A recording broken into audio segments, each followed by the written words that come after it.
میں نے D G NAB Multan میں کرمنل کمپلینٹ فائل کی، جس کے اوپر میری وہ ویریفیکیشن ہوئی، انکوائری منظور ہوئی، انویسٹیگیشن ہوئی، اور اس کے تحت اب ان کے ایسٹ 100 ارب روپے سے بھی تجاوز کر چکے ہیں۔ یہ آن دی ریکارڈ ہے، اور اس کا کوئی زیادہ ٹائم نہیں ہوا، یہ تقریباً 10 سے 12 سال کا عرصے میں ان کے جو ہیں ہوئے ہیں۔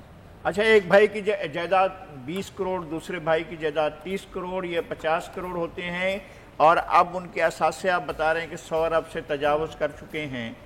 تو کوئی اس طرح کا کوئی حکومت کی طرف سے یا کسی ادارے کی طرف سے یا نیب کی طرف سے کوئی ایسی کارروائی ہوئی ہے، کوئی ریفرنس تیار ہو رہا ہے، کیا اس سلسلے میں کچھ ہو رہا ہے کہ یہ مینز سے زیادہ ایسٹس کیسے بن گئے، یہ وسائل سے زیادہ ایسٹ کیسے بنے ہیں؟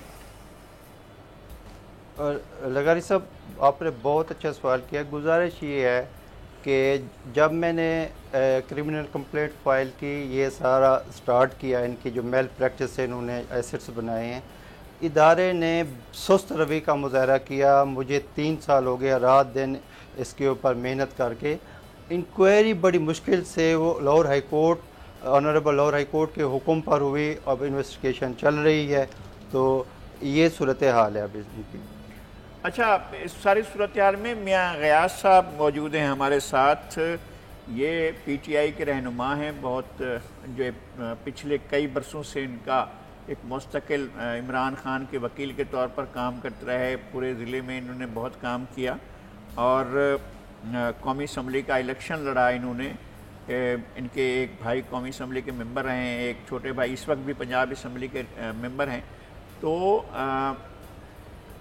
آپ کیا سمجھتے ہیں، آپ کی پارٹی کا معاملہ ہے یہ یہاں تک پہنچ گیا ہے اور اب اس سلسلے میں بات ہو رہی ہے، آپ سمجھتے ہیں کہ آپ کی حکومت نے یا آپ کی پارٹی نے ڈیلیور کیا ہے، اور خاص طور پر آپ کے جن رکن اسمبلی اور وفاقی وزیر کے بارے میں بات ہو رہی ہے، ان کے بارے میں یہ اس طرح کے چارجز جو ہیں جو رئیس احسن صاحب لگا رہے ہیں، ان کو آپ کیا سمجھتے ہیں، ٹھیک ہیں، درست ہیں یا غلط ہیں؟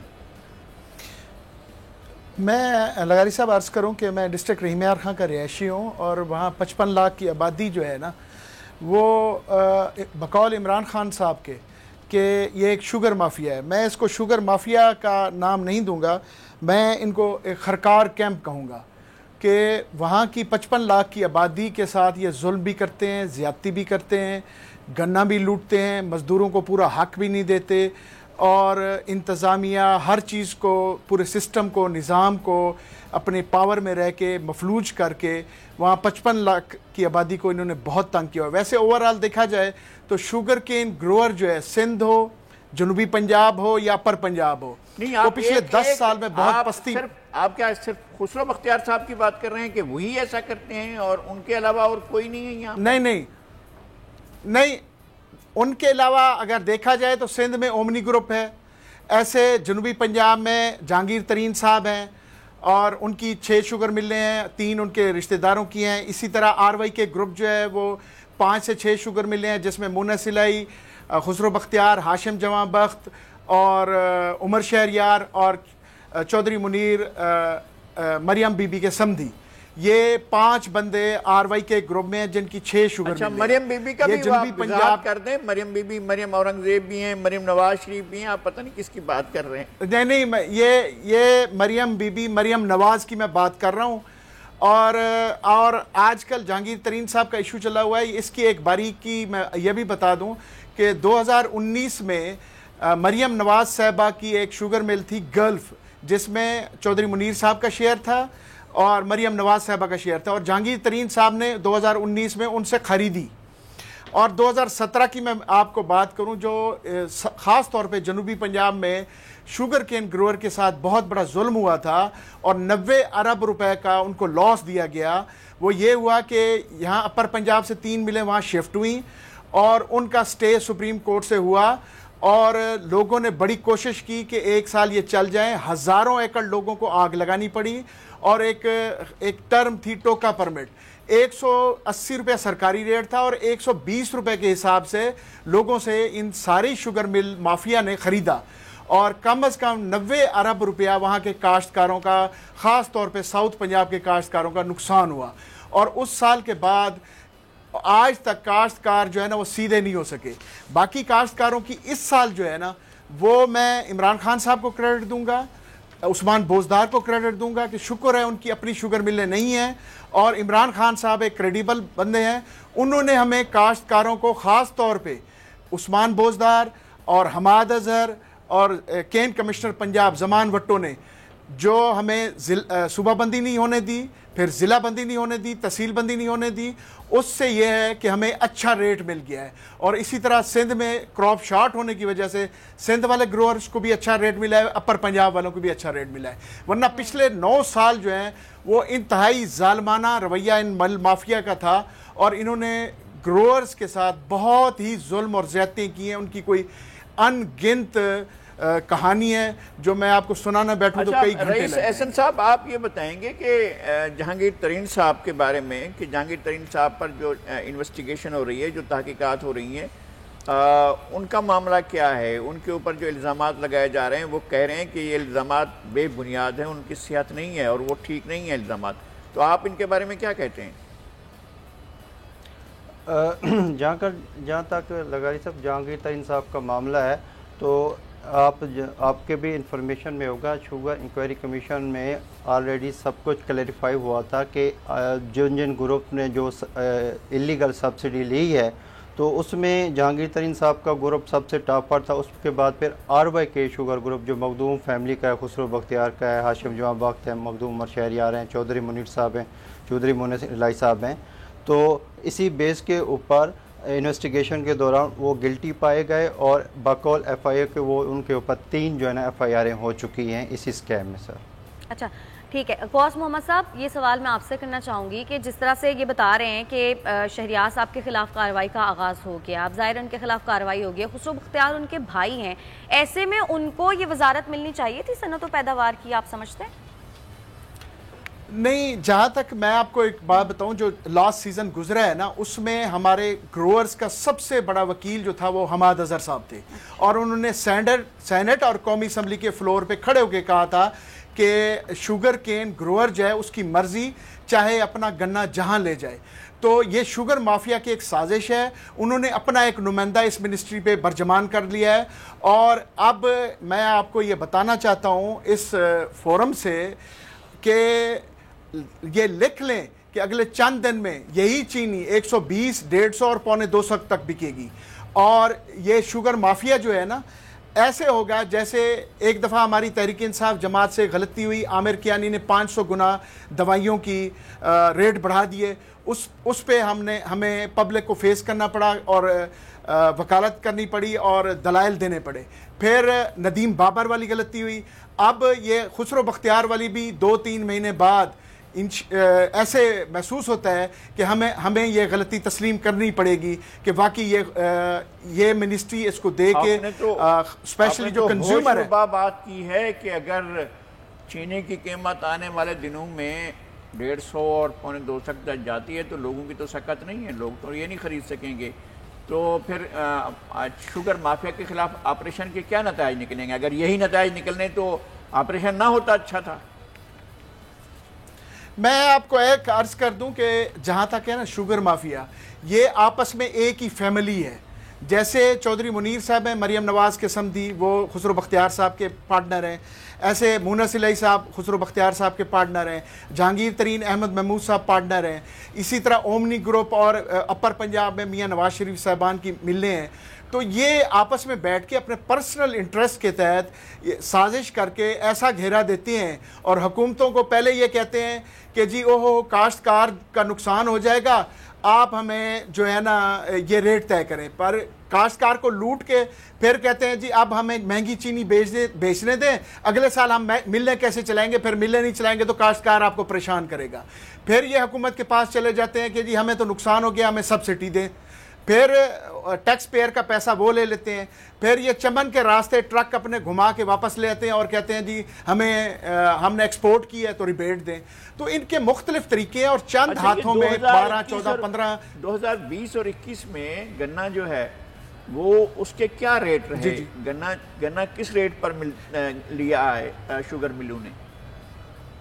آپ کہہ رہے ہیں میں آپ کو ایک عرض کر دوں کہ جی میں آپ کو ایک عرض کر دوں کہ بات یہ ہے کہ ہمارے جنوبی پنجاب میں اسپیشلی ساؤتھ پنجاب میں 12.5% ایوریج ریکوری آتی ہے. 100 روپے سے چینی لگائیں تو تقریباً 5 کلو ایک من سے چینی نکلتی ہے 500 روپے کی, اور 215 روپے اس کا بکاس کا ریٹ تھا, اور 140 کی وہ ہو گئی 640 روپے ہو گئے. اور سیرا جو ہوتا ہے جس کو وہ مڈ کہتے ہیں یا الکوہل جو نکلتا ہے وہ 60 روپے کی ہے. یہ تقریباً 700 روپے بنتا ہے. 200 روپے یہ ہمیں دیتے ہیں اور باقی 500 بنتا ہے. میں سمجھتا ہوں 100 روپے ان کا خرچہ آتا ہے. 5 کروڑ من ایک مل کرش کرتی ہے. اگر اس کو 100 روپے خرچہ لگائیں تو 5 ارب روپیہ ان کو بچتا ہے, اور اوپر 400 روپے اوپر والا پروفٹ گنے تو ایک مل میرے حساب سے جو 7 سے 8 ارب روپے کی ہوتی ہے وہ 20 ارب روپے بچاتی ہے. آپ دیکھ لیں پورے پاکستان میں ایک بات بتائیں رئیس صاحب, آپ بتائیں رئیس حسن صاحب کہ جی سر, کیا ایک کاٹن گروئنگ ایریا کو اس کو شوگر گروئنگ ایریا میں تبدیل کرنے سے معیشت کو نقصان ہوا, فائدہ ہوا؟ خاص طور پر ملکی معیشت کا کیا فائدہ ہوا, کیا نقصان ہوا؟ لگائی صاحب دیکھیں, گزارش ہے کہ ملکی معیشت کو بھی نقصان ہوا کیونکہ کاٹن بھی تو ہماری ایک بہت بڑی ضرورت ہے, اور سیکنڈ وہاں کی جو زیادہ انڈسٹری اور شوگر انڈسٹری جو ہے نا زیادہ لگنے کی وجہ سے وہاں کی جو زمین ہے وہ بھی کافی اس کے اوپر جو ہے نا برے اثرات پڑے ہیں, چونکہ وہ سارا شوگر کین ہو گیا اور اس کی وجہ سے ڈیفینیٹ اب کاٹن ہمیں درآمد کرنی پڑ رہی ہے, تو وہ ہمیں مہنگی جو ہے نا یہاں پر اویل ہو رہی ہے, تو ڈیفینیٹ ہمیں نقصان تو ہے ملک کی سطح پر کاٹن کے. ہماری قومی معیشت میں کاٹن کا ٹیکسٹائل کا حصہ زیادہ تھا یا اب شوگر کا حصہ زیادہ ہے؟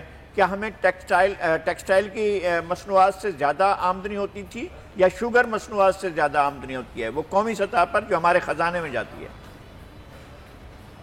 دیکھیں لگاری صاحب, گزارش یہ ہے کہ جب کاٹن تھی تو ڈیفینیٹ کاٹن بھی ہماری جو ملکی معیشت تھی اس میں اس کی کافی کنٹریبیوشن تھی. شوگر کے آپ کا سوال یہ ہے کہ شوگر کے مقابلے میں آیا کاٹن ہماری اکانومی میں کنٹریبیوٹ زیادہ کرتی ہے یا شوگر کرتی ہے؟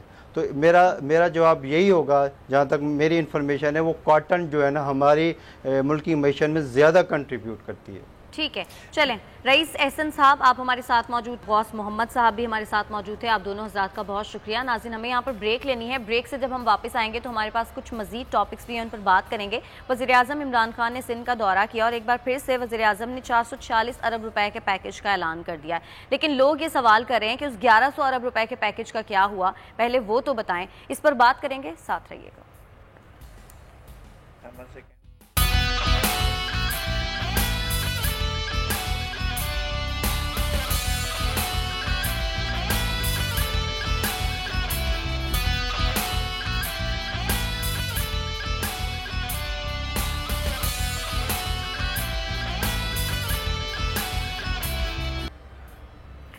ناظرین وزیراعظم عمران خان نے سندھ کا دورہ کیا اور سندھ کے لیے 446 ارب روپے کے پیکج کا اعلان کیا, لیکن اس سے پہلے ستمبر 2019 میں کراچی کے لیے 162 ارب روپے کے پیکج کا اعلان کیا گیا تھا. اس کے بعد ستمبر 2020 میں کراچی ٹرانسفارمیشن کے لیے 1113 ارب روپے کے تاریخی پیکج کا اعلان کیا گیا تھا. ضلع تھرپارکر کے لیے بھی 1 ارب روپے کے پیکج کا اعلان کیا تھا. تو مجموعی طور پر سندھ کے لیے 1800 ارب روپے کے پیکجز کا اعلان ابھی تک کیا جا چکا ہے لغاری صاحب. لیکن عوام یہ سوال کرتے ہیں کہ عمل درآمد کب ہوگا, ترقیاتی کام شروع کب ہوں گے, کوئی پیش رفت نہیں ہوئی ابھی تک. میرے خیال میں اعلانات کرنے سے تو ظاہر ہے کسی کا کچھ نہیں جاتا ہے نا, بس لوگوں کو خوش کرنے کے لیے اعلان کر دیا. سوال یہ ہے کہ یہ جو 446 ارب کا 4 خراب 46 ارب روپے کی جس پیکج کا اعلان کیا ہے, اس میں تو سکھر حیدرآباد موٹر وے بھی شامل ہے, اور اس کے بارے میں تو ہمیں اب بھی بڑے خدشات ہیں. دیکھیں M5 جو بنی ہے وہ ایک اسٹیٹ آف دا آرٹ ہے, یعنی نواز شریف دور میں جو ایک چیز بہت بڑی سامنے آئی ہے وہ ملتان سکھر جو موٹر وے ہے M5, اس نے تو ایک ایسا ریکارڈ قائم کیا ہے کہ پاکستان میں معیار اگر دیکھنا ہو تو وہ ہے. اگر آگے دوسری طرف اسی دور میں بنی اور کنٹریکٹر الگ تھے, وہ تھے حیدرآباد ٹو کراچی. حیدرآباد ٹو کراچی جس طرح بنا ہے وہ تو ابھی تک ابھی 1 سال 2 سال ہوئے ہیں اس کو چلتے ہوئے, تو وہ تو ناکارہ ہو چکا ہے, اور ابھی 1 سال 1.5 سال اس کی عمر اور ہوگی اور پھر یہ موٹر وے بیکار ہو جائے گا, اس پر لگا ہوا پیسہ ڈوب جائے گا, اور آپ کو یہ پھر آخر اپنے اثاثے ہی بیچ رہے ہیں نا آپ, یا گروی رکھ رہے ہیں, تو کیا ان کو گروی لینے کے لیے بھی کوئی تیار نہیں ہوگا آپ کو پیسے دینے کے لیے. تو میرے خیال میں اب آپ یہ دیکھیں کہ کیا یہ 446 ارب روپے میں سے جو سکھر حیدرآباد موٹر وے بن رہی ہے اس کے لیے کتنا ہے, اور یہ وفاق اگر اعلان کرنا چاہے تو اس کی اپنی مرضی ہے, یہ سی پیک کا حصہ ہے اور سی پیک اس کو دے رہا ہے. بہت سے اعلانات کیے گئے لیکن ان پر کام نہیں ہوا. جیسے بتایا گیا تھا نا کہ حیدرآباد میں یونیورسٹی زمین موجود نہیں ہے, چارٹر ہے نہیں, باقاعدہ اس کا نام تک رکھا نہیں گیا, لیکن وزیر اعظم نے 2 سال پہلے افتتاح کر دیا. بھئی آپ افتتاح کر رہے ہیں, کم از کم ایک یونیورسٹی کا نام تو ہونا چاہیے, اس کا چارٹر تو ہونا چاہیے, اس کی زمین تو ہونی چاہیے, اس پر تعمیرات تو ہونی چاہیے. جب یہ صورتحال نہیں ہوگی تو پھر آپ کس طرح سے آگے بڑھیں گے پیکیجز آپ کے. آپ نے کہا تھا کہ جناب یہ اس کی ذمہ داری لیے ہوئے پچھلی حکومت نے لیا. 2014 میں گرین بس کا سلسلہ شروع ہوا, وہ گرین بس پچھلی حکومت نہیں بنا سکی, پھر اس حکومت کو آئے ہوئے 3.25 سال ہونے کو ہیں, پھر یہ حکومت جو ہے لگی ہوئی ہے, اور اس حکومت نے بھی گرین بس کو مکمل نہیں کیا. اگرچہ اسد عمر صاحب فرما چکے ہیں کہ وہ جون میں اس کا افتتاح کریں گے, میں سمجھتا ہوں جون میں بھی نہیں ہو سکے گا, جولائی میں بھی نہیں ہو سکے گا, اگست میں بھی ممکن نہیں ہے, اس لیے کہ گرین بس کے لیے تو کوئی کام ہی نہیں ہو رہا ہے نا. اگر کام ہو رہا ہو تو ہم کہیں کہ ٹھیک ہے کام ہو رہا ہے, لیکن وہاں کوئی کام نہیں ہو رہا ہے, لگتا نہیں ہے. یہ اسی طرح کریں گے جس طرح سے انہوں نے جو ہے بی آر ٹی کا کیا تھا, کہ اس کو مکمل کیے بغیر اس کا افتتاح کر دیا, اور یہاں معلوم ہوگا کہ بسیں ہیں نہیں اور افتتاح تو کر دیا انہوں نے. اس طرح کی صورت ہے. اچھا, وزیر اعظم نے بنڈل آئیلینڈ کے حوالے سے بھی بات کی. انہوں نے کہا کہ سندھ حکومت نے این او سی دے کر منسوخ کر دیا, اس سے نقصان ہی ہو رہا ہے ملک کا, کیونکہ باہر سے انویسٹمنٹ آنی تھی, ملک کو فائدہ پہنچتا. انہوں نے وزیر اعظم نے جو بات کی ہے, پہلی بات یہ ہے کہ ملکیت سندھ کی ہے, اور اس کو کسی صورت میں بھی آئین کے تحت اس کو سندھ کا ہی حصہ رہنا ہے. آپ اس پر پروجیکٹ دینے والے کس طرح سے آپ پروجیکٹ دے سکتے ہیں, آپ نے اس سلسلے میں کتنی مشاورت کی. پہلی بات یہ کہ 40 ارب کی انویسٹمنٹ آئے گی. بھائی اس زمین کی قیمت کا اندازہ ہے, وہ 40 ارب ڈالر سے بھی زیادہ کی زمین ہے جس زمین پر آپ بنا رہے ہیں.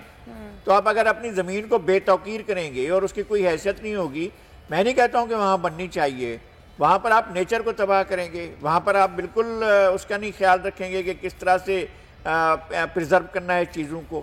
تو ویسے بھی اس کا فیصلہ سندھ حکومت کو کرنا ہے. اگر وفاقی حکومت سندھ حکومت کے ساتھ مل کر کوئی پروجیکٹ بناتی ہے تو سندھ حکومت کو اعتماد ملے, اور اسٹیک ہولڈرز جو ہیں, وہاں پر رہنے والے لوگ جو ہیں, جہاں وہاں ماہی گیر رہتے ہیں, وہ لیں, ان کو آپ کیا کریں گے. بعد میں ان لوگوں کو جو اصل مالک ہوتے ہیں ان کو تو وہ مالی کی نوکری نہیں ملتی, ایون سپر کی نوکری بھی نہیں ملتی ہے, ان کے پاس تو کچھ بھی نہیں ہوتا ہے. میں نے دیکھا ہے ایک جزیرہ ایران کا, جہاں پر 9 میل کا جزیرہ ہے, لیکن وہ دنیا کا ایک بڑا تجارتی مرکز ہے. مقامی آدمی جو 400 کے قریب ہیں, جن کو کوئی بیچارے دربدر گھوم رہے ہیں, ان کو کوئی نوکری نہیں ملتی ہے. تو آپ دیکھیں کہ آپ وہاں کے لوگوں کا, جن کی اونرشپ ہے, ان کے بارے میں کیا سوچتے ہیں. اور دوسری بات یہ کہ بہت کم بتایا گیا ہے, جو کہا گیا ہے کہ اتنی انویسٹمنٹ ہوگی. اتنی انویسٹمنٹ کچھ بھی نہیں آپ کو ڈیلیور کرے گی. بالکل صحیح. اچھا لغاری صاحب, وفاقی کابینہ میں پھر سے تبدیلی کی گئی ہے, بہت سارے محکمے ہیں جن کی وزارتیں گئیں, تو وزارتیں تبدیل کرنے سے آپ کو لگتا ہے کہ کوئی بہتری بھی آ سکتی ہے کارکردگی میں؟ نہیں, ایک تو یہ ہے کہ آپ کے پاس وزارت خزانہ جو ہے ایک مشکل وزارت ہے, جس کو سنبھالنے کے لیے ایک ماہر ہمیں منگوانا پڑتا ہے. یعنی اب تک یہ ہوتا رہا ہے, بہت کم ایسے وزراء ہیں جو لوکل انڈیجینس, یعنی پاکستان کے اپنے اندر کے لوگ ہیں, یعنی باہر کے اداروں کے تنخواہوں والے لوگ نہیں ہیں. ایک ڈاکٹر مبشر حسن تھے, وہ پاکستان میں تھے, پاکستان کی ایک پولیٹیکل پارٹی کے رہنما تھے, اور وہ نہ کسی آئی ایم ایف کے ایجنٹ تھے, نہ وہ کسی ورلڈ بینک کے اعلی کار تھے, نہ سٹی بینک سے آئے تھے, کہیں سے بھی نہیں آئے تھے. وہ یہاں پر تھے, ایک انجینئر تھے, اور انہوں نے وزیر خزانہ کے طور پر ایک اچھی اکنامی بھی چلائی تھی. ایک بات یہ.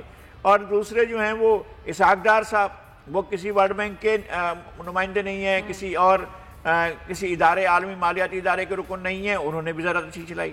باقی حفیظ شیخ صاحب ہیں, شوکت ترین صاحب ہیں, اس طرح کے اور تاریخ میں بھرے پڑے ہیں. وہ جو ایوب خان کے تھے, محمد شعیب, وہ بھی باہر سے منگوائے گئے تھے. وزارت خزانہ کے لیے لوگ آپ کو عالمی اداروں سے منگوانے پڑتے ہیں, وہ آ کر آپ کی خزانہ کی پالیسیاں بناتے ہیں, اس لیے وہ آپ کا کبھی معیشت اٹھ نہیں پاتی ہے.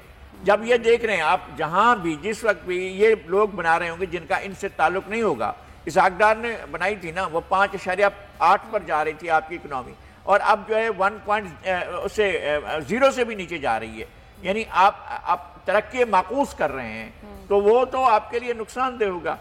ٹھیک ہے آپ بدل دیں. لیکن صرف وزیر خزانہ کی بات نہیں ہے، بار بار وزارتیں تبدیل ہو جاتی ہیں. خسرو بختیار صاحب کو اب نئی عطا کیا گیا ہے، جس طرح سے ابھی آپ نے سنا ہے، خود سنا رئیس احسن صاحب اور میاں غوث صاحب سے کہ وہ بتا یہ رہے تھے کہ جناب یہ آپ کی چینی جو ہے مہنگی ہونے جا رہی ہے، اس لیے کہ اب آپ نے پہلے ان کو دوسری وزارت میں رکھ کر ان کو فائدہ پہنچایا ہے، اب جو ہے ان کو وزیر صنعت اور وزیر پیداوار بنا دیا گیا ہے.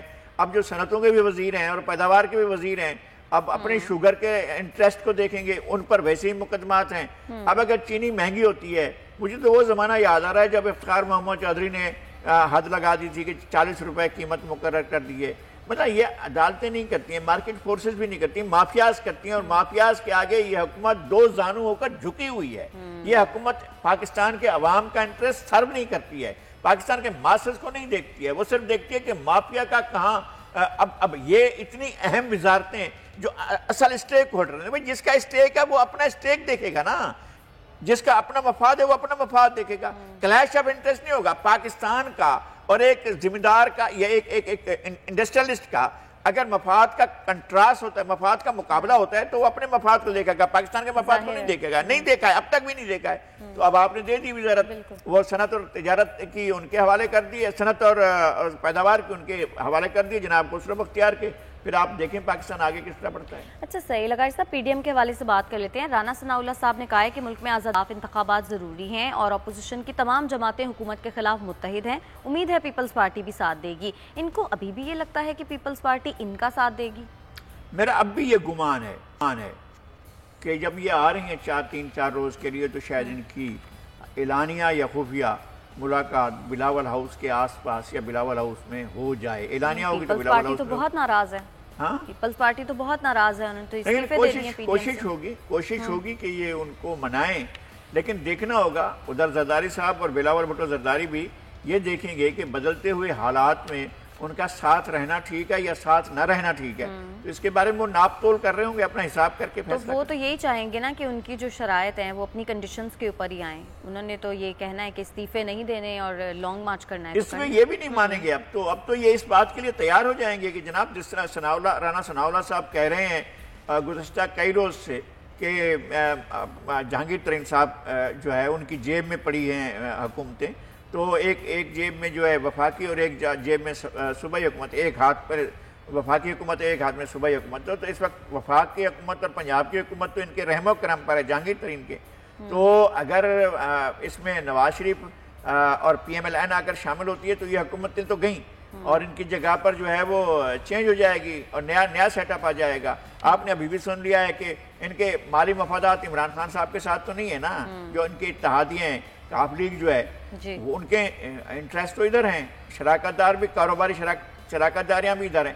اگر وہ فیصلہ کرتے ہیں کہ ایک ساتھ آ کر بیٹھتے ہیں اور جو ہے وہ حکومتوں کو تبدیل کرتے ہیں، تو یہ فیصلہ ان کے لیے آسان ہو سکتا ہے.